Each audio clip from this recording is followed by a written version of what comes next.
Hello Vizag! Gajuwaka నుంచి 10 కిలోమీటర్ల దూరంలో ఉన్న ఈ ప్లేస్ గురించి మీకు తెలుసా? గూగుల్ మ్యాప్‌లో గంగవరం అని టైప్ చేస్తే 2 లొకేషన్స్ వస్తాయి. అవి 2 రాంగ్ ప్లేసెస్. ఇక్కడికి వెళ్ళాలనుకుంటే మాధవస్వామి టెంపుల్ అని సెర్చ్ చేయండి. 10 గంటేడ అరుణ థియేటర్ క్రాస్ అయిన తర్వాత ఒక బ్రిడ్జ్ వస్తుంది. ఆ బ్రిడ్జ్ క్రాస్ అయిన తర్వాత స్ట్రెయిట్‌గా వెళ్తే స్ట్రీట్ బ్యాంక్ మెయిన్ గేట్ వస్తుంది.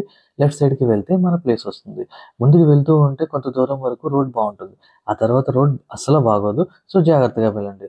వెళ్తున్న దారిలో ఎవరు ఉండరు. అండ్ ఒకవైపు నుంచి స్ట్రీట్ లైన్ పెరిమీటర్ వాల్ కనిపిస్తూ ఉంటుంది. ఫైనల్‌గా లెఫ్ట్‌లో వెళ్తూ ఉంటే ఒక వే వస్తుంది. అలా ముందుకు వెళ్తే మనం కావాల్సిన ప్లేస్‌కి రీచ్ అవుతాం. ఫైనల్‌గా రీచ్ అయ్యాక మనకి కొండపైన మాధవస్వామి టెంపుల్ కనిపిస్తుంది. ఇక్కడ మన తెలుగు మూవీస్ చాలానే షూట్ చేశారు. ఇక్కడి నుంచి మీరు అదానిపూర్‌ని కూడా చూడవచ్చు. మేము వెళ్ళిన టైంకి ఇంకా గుడి డెవలప్‌మెంట్ స్టేజ్‌లో ఉంది. కానీ అక్కడి నుంచి చూడడానికి వ్యూ అయితే అదిరిపోయింది.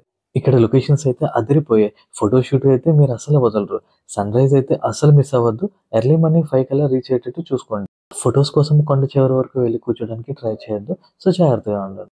ఇక్కడ ఎదురుగా కనిపించే ఈ 2 మౌంటైన్స్ వ్యూ అయితే హైలైట్ అని చెప్పుకోవాలి. ఇక్కడ బీచ్ కూడా చాలా బావుంటుంది. కానీ వేవ్స్ ఎక్కువగా వస్తాయి. అండ్ చాలా డేంజర్ కూడా. లో టైడ్స్ ఉంటేనే కిందకి నుంచి వెళ్ళండి. లేకపోతే వెళ్ళొద్దు. ఈ ప్లేస్‌కి ఎవరితో వెళ్దామనుకుంటున్నారు? వెళ్తే మీకెలా అనిపించిందో కామెంట్‌లో చెప్పండి. ఈ వీడియో మీ ఫ్రెండ్స్ అండ్ ఫ్యామిలీకి షేర్ చేయండి. వైజాగ్ ట్రావెలర్‌ని ఫాలో చేయండి. Thank you.